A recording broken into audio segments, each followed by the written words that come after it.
sê my ma altyd.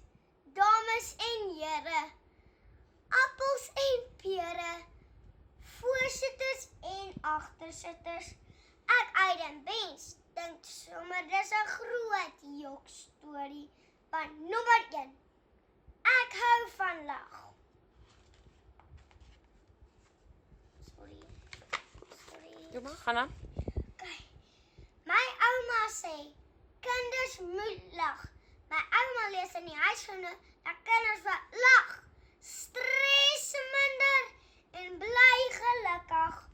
Want nommer 2, my dokter Mia sê, lag is beter medisyn as antibiotika.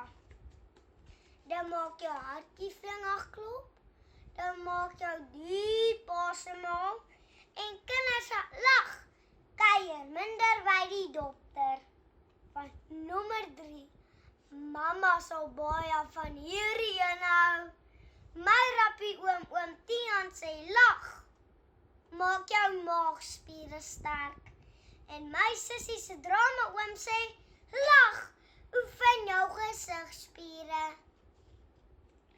So dames en here, as lag jou gelukkig hou, gesond hou en jou maagspiere sterk maak, sal ek beslis nie huil nie, langsome tot jou maagspiere seer is. Van lekker lag, kom lekker huil, ag, ek dink dit is sommer 'n ou vrou storie.